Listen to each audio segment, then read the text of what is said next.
You've been told to love unconditionally, to forgive no matter what, to stay even when your soul is screaming to run. From movies to self-help books, we're taught that real love means no expectations, no limits, no demands. You love someone just as they are, even if they hurt you, even if they lie, even if in that love you slowly disappear. But what if this idea, this golden ideal of unconditional love, is the very thing killing your relationships? What if by loving without boundaries you're not being noble, you're being unconscious? Carl Jung didn't believe in fairy tales. He believed in facing the truth, especially the truth we hide from ourselves. And according to Jung, love isn't light and roses. It's a violent meeting of shadows. It's confrontation. It's transformation. To love someone without condition, Jung might argue, is to love a fantasy, not a human, because real humans come with darkness. And so do you. This video is not a rejection of love. It's an invitation to wake up, to stop bleeding for people who never asked to be saved, to stop mistaking emotional martyrdom for virtue, because the truth is, until you confront the lies you've been sold about love, you'll keep losing yourself in the name of something that was never real to begin with. Let's talk about Carl Jung's brutal truth, and why the only love worth having is the one that includes your shadow and theirs. The illusion begins early. In childhood, we're taught to seek acceptance, not authenticity. Be a good boy. Be a nice girl. Make mommy proud. And so we begin to perform, we bend, we please. Not because we're evil, but because love starts to feel earned. Later we're told, true love is unconditional. That real love asks for nothing. That you should accept people completely, no matter how they treat you. It sounds divine. It sounds holy. But it's a dangerous fantasy. Unconditional love, as it's sold to us, doesn't exist in adult conscious relationships. What it often becomes is emotional self-erasure. Staying silent to avoid conflict, allowing mistreatment in the name of compassion, and calling it strength. But love without conditions is not strength. It's suppression. And what you suppress eventually explodes. Carl Jung understood this deeply. He knew that when we deny parts of ourselves to protect a relationship, those denied parts, the shadow, don't disappear. They wait. They fester. And one day they sabotage everything. Let's say you keep forgiving a partner who disrespects you. You say, I love them unconditionally. But deep down, a part of you is building resentment, rage, shame. This isn't love. It's a quiet kind of death. A death of self-respect. A death of honesty. A death of emotional truth.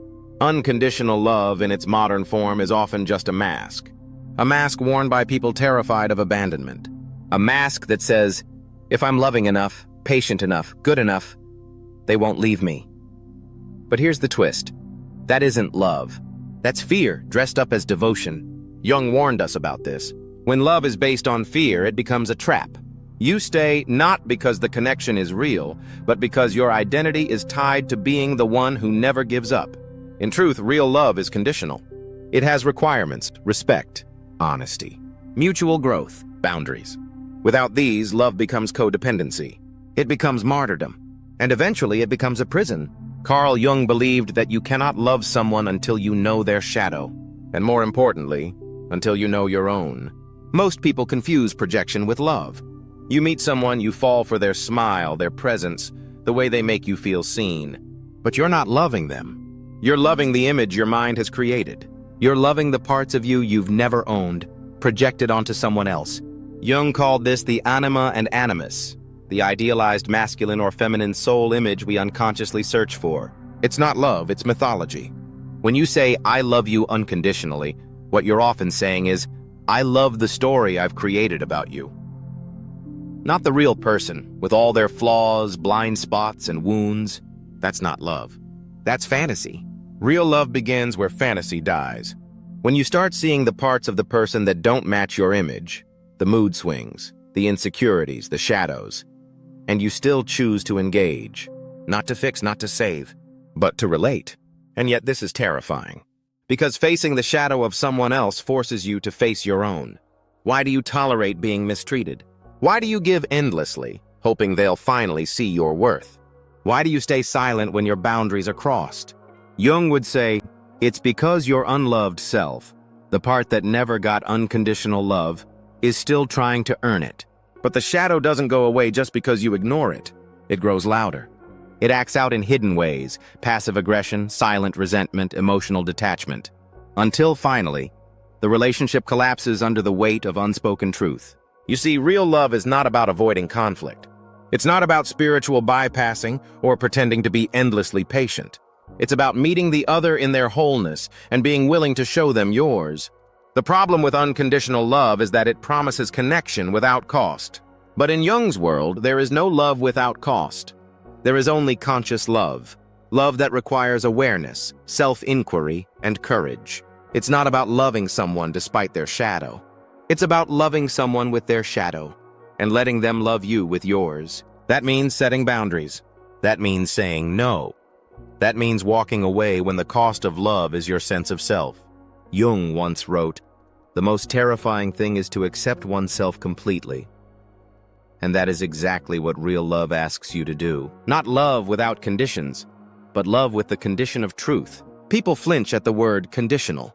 They think it means controlling, rigid, or shallow. But that's not what it means, not in the context of mature love. Conditions are boundaries, and boundaries are the framework within which love can actually grow.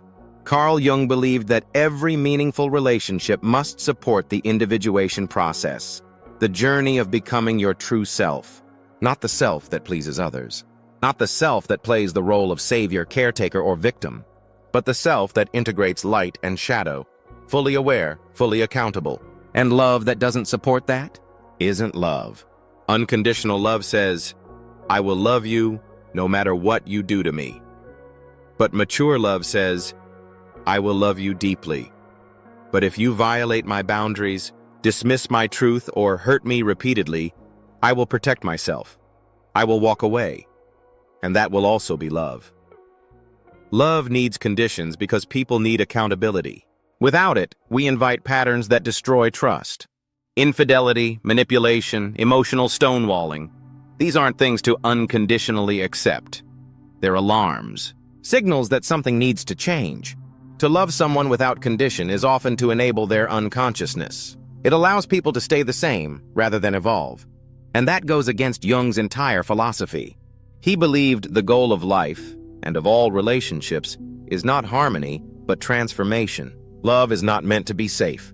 It's meant to be sacred. And sacred things come with rules, with respect, with non-negotiables. Consider the tree that grows wild without a structure. It bends, twists, collapses under its own weight. Now think of a tree that grows within a carefully supported frame, pruned, protected, guided. That's what boundaries do in relationships. They allow love to stand tall without breaking. When you give someone conditions, you're not being harsh. You're telling them, "This is how I stay true to myself while loving you." And you're giving them the opportunity to do the same. Most people fear conditional love because they're afraid of rejection. But rejection isn't the opposite of love. It's the expression of self-respect. When someone mistreats you and you stay silent, you're not loving them. You're abandoning yourself. Jung would say that the true path to intimacy lies in the courage to confront the other, to confront yourself, to confront the lies you tell just to feel secure. Real love isn't unconditional. It's intentional. It chooses to stay when staying is safe, honest, and mutual. And it chooses to leave when those conditions are broken, not out of spite, but out of awareness. That's the love Jung envisioned. Not the dream of losing yourself in another, but the awakening of two people who are finally done pretending. There's a quiet role many people play in relationships: the martyr. They stay, they sacrifice, they give everything, and they convince themselves, this is love. But martyrdom isn't love. It's fear disguised as nobility. And Carl Jung would argue, it's a deep form of unconsciousness. Martyrs believe that by enduring pain silently, by always choosing the high road, they're proving their worth. Especially in relationships, this looks like forgiving betrayal again and again, shrinking to avoid conflict, overgiving to be seen as selfless, swallowing anger to keep the peace. This behavior is especially common among women, raised to be caregivers, empaths, healers, told that unconditional love is their highest virtue, but also among sensitive men who were taught never to express anger or set boundaries. Jung would call this the persona trap, becoming the mask you think others will love, the nice girl, the good man, the one who never says no. But inside that mask is often rage, loneliness, and unmet needs. Because when you make someone else's comfort more important than your own truth, you're not loving them. You're erasing yourself. Martyrdom says, if I keep giving, they'll finally love me back. But real love doesn't need to be bought. And here's the deeper truth Jung would point to. Martyrdom is often a form of shadow projection. You suppress your own anger, your own ego, your own desire to be seen, and you project strength instead. You become addicted to suffering because it makes you feel worthy. But that worth is built on pain. Over time, this becomes a cycle. You give too much. You feel unappreciated. You resent them silently. You explode or collapse. You blame yourself for not being loving enough, and so you repeat it. This isn't love. It's emotional martyrdom. And it will poison any relationship you enter, because you're not showing up as a whole person. You're showing up as a role. Jung's psychology demands wholeness. He believed you must integrate all parts of yourself, the loving and the angry, the patient and the demanding, the nurturing and the selfish, because if you don't, you'll unconsciously seek relationships where you can keep playing that martyr. You'll attract partners who take and take, because you've built your identity around giving everything away. The way out? Awareness. Radical, honest awareness. The kind that says, my love has limits, my energy has value, my needs are not less important than theirs. This is not selfish. It's spiritual integrity. As Jung might say, only when you confront the martyr within can you love without bleeding. Only when you honor yourself as much as you honor them can love become a source of strength, not depletion. So if you find yourself constantly exhausted in love, ask yourself, am I loving this person? Or am I trying to save them to avoid saving myself? Carl Jung didn't romanticize love. He saw it as a battlefield, not of conflict, but of integration. To Jung, mature love was never about emotional comfort or blind devotion. It was about two people confronting their own shadows and choosing to grow beside each other, not for each other. One of his most powerful quotes captures this perfectly. The meeting of two personalities is like the contact of two chemical substances. If there is any reaction, both are transformed. This is not the love sold in pop songs or Instagram captions. It's not about finding your other half. It's about becoming whole, and then choosing to stand beside someone who's doing the same. Mature love is not unconditional. It's built on conditions that matter. Respect. I will not be spoken to in ways that diminish my worth. Truth. I will not pretend to feel okay just to make you comfortable. Growth. I will not stay stagnant just to keep you close. This kind of love doesn't just accept your flaws, it challenges them. It doesn't say you're perfect the way you are. It says, I see all of you, and I expect you to rise. And it asks you to do the same. According to Jung, love without this mutual confrontation is just projection. You're not loving the person. You're loving your fantasy of who they are, and fantasies eventually collapse. That collapse is what he called the withdrawal of projections, when the illusion fades and the real person is revealed. Most relationships end there, but mature ones begin, because now you're no longer relating to who you want them to be.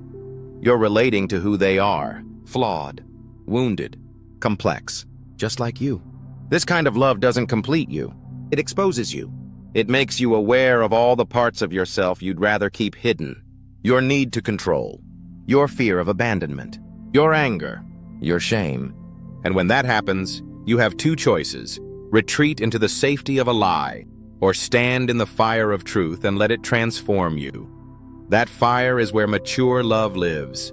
It's not easy. It's not always pretty, but it's real. And it is rare. Because most people would rather be adored than understood. They want to be worshipped, not witnessed.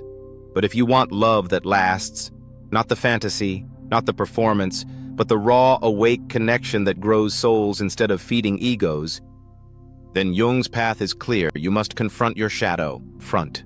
You must love the other's shadow.